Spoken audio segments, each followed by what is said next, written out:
Hi hello నమస్తే అండి. Welcome back to my channel. ఈరోజు నేను చూపించే వ్లాగ్ కార్తీక మాసం. మీరు ఇప్పుడు చూస్తున్న గుడి శ్రీ అమరేశ్వర స్వామి అమరావతిలోదండి. బయట నుంచే చూపించగలుగుతున్నాను. సో రెండోది ఇది వచ్చేసి మనకి భీమవరం అండి, సోమేశ్వర స్వామి భీమవరము. సో బయట నుంచే చూడండి, ఎక్కువగా అయ్యప్ప భక్తులు ఉన్నారు, శివమాల వేసుకున్న వాళ్ళు ఉన్నారు. సో చూడండి, ఓం నమ శివాయ, ఓం అని ఓంకారంతో ఇదంతా కూడా ఈ ప్రాంగణం అంతా మారుమోగిపోతుంది. సో చూడండి, ఇది రెండవ గుడి భీమవరము. సో బయట అయితే ఇలా ఉందండి. లోపల మూల విరాట్ని అయితే చూపించలేకపోతున్నారు, ఫోన్స్ లాక్కుంటున్నారు. సో అందుకని చెప్పేసి బయట నుంచి అయినా చూపించవచ్చులే అని చెప్పి చిన్న వ్లాగ్ చేస్తున్నాను. రెండవది వచ్చేసి భీమవరం అండి. సో ఫస్ట్ అమరావతిలోదైతే జ్యోతులు వెలిగించడం, నదిలోకి వదలడం, అదంతా కూడా నేను కూడా స్నానాలు చేయడం వల్ల చూపించలేకపోయాను, టైం అయిపోయింది. సో ఇది రెండవ గుడి భీమవరం. ఇక్కడ చూడండి, వినాయకుడిని ఎలా డెకరేషన్ చేశారు, అలంకరణ బాగా ఉంది కదా. బయట గోడలకి ఇలా ఉన్నాయండి వినాయకుడి విగ్రహము. సో చూడండి, చుట్టూతో కూడా జనాలు ఎలా ఉన్నారో, అసలు చాలా క్యూ ఉందండి. మీకు అది కూడా ముందు ముందు వ్లాగ్లో చూపిస్తారు. ఇక్కడ వచ్చేసి త్రిశూలము, డమరకం చూడండి ఎంత మంచిగా ఉందో. నేను ఏ శివాలయంలో చూడలేదు, ఇక్కడ ఇది భీమవరంలో చూస్తున్నా. ఇలా త్రిశూలమును డమరకము ఉంటాం. నందీశ్వరుడు చూడండి, ఇదిగోండి. చుట్టూ కూడా మనము గుడి చుట్టూ తిరిగి బయటగా ఎగ్జిట్ అయ్యేటప్పుడు ఇలా ఒత్తులు ఇక్కడ బుట్టిస్తున్నారు. కార్తీక మాసం స్పెషల్ ఇది దీపారాధన కదా. సో ఇదంతా గుడి అంతా కూడా ఇలా ఉంటుందండి. చూడండి, ఇదిగో బయట నుంచి చూస్తే ఎంట్రన్స్ ఇది ఇలా ఉంటుందన్నమాట. చూసారు కదా. మరి మూడోది వచ్చేసేసి పాలకొల్లు వెళ్ళాము. పాలకొల్లులో ఇలా ఉంటుందండి బయట నుంచి ఎంట్రన్స్. గుడి నేను చూపించాను కదా, పెద్ద గోపురం టైప్లో ఉంది. ఇదిగోండి లోపల విగ్రహాలన్నీ కూడా ఇలా ఉన్నాయి అన్నమాట. సో చూడండి, ఒంటరిగా వెళ్ళినప్పుడైతే మనం వీడియో షూట్ చేయడానికి అవుతుంది. ఇలా జనంలో అయితే అస్సలు షూట్ చేయడానికి చాలా కష్టంగా ఉంది. అయినా తీసుకునే వాళ్ళు తీసుకుంటున్నారు. ఇక్కడ చూడండి, శివుడు ధ్యానంలో ఉన్నట్లుగా కూర్చొని ఉంది బొమ్మ. అలానే ధ్వజస్తంభం కూడా ఉంది.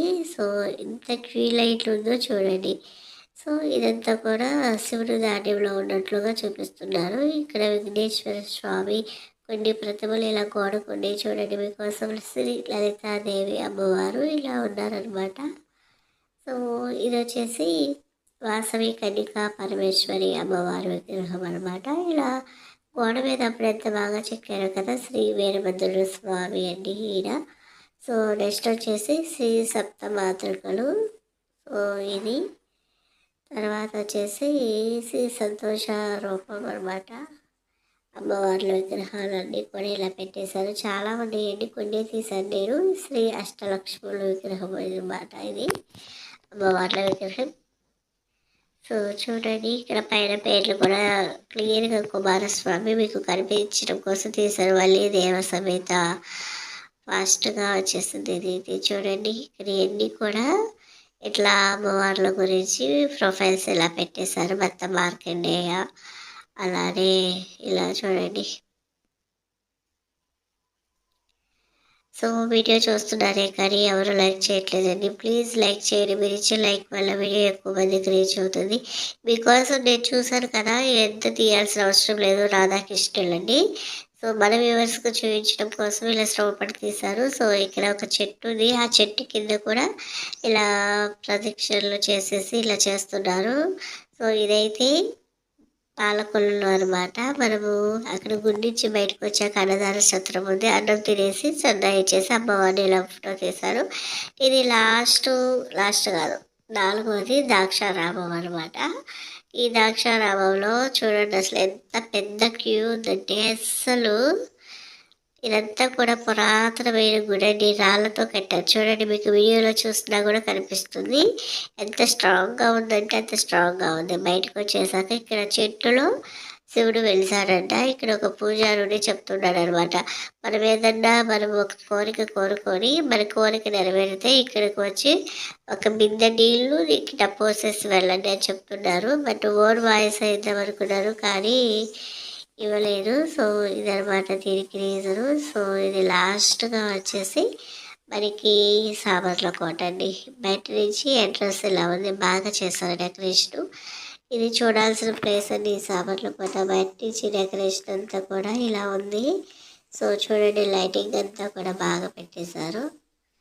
సో ఇదిగో చూడండి, లోపల కూడా చాలా అంటే చాలా పెద్ద గుడి అండి ఇది. ఇదంతా కూడా లైటింగ్ వేసి ఇలా సెట్టింగ్ పెట్టేశారు. కానీ చూడాల్సినవి మీరు కూడా ఒకసారి వెళ్ళి చూసి కార్తీక మాసంలో మీరు కూడా స్వామివారిని దర్శించుకొని మీరు కూడా కొంచెం పుణ్యం చేసుకోండి. ఇదిగోండి, ఇక్కడ ఒక్క చోట మాత్రమే దేవుడు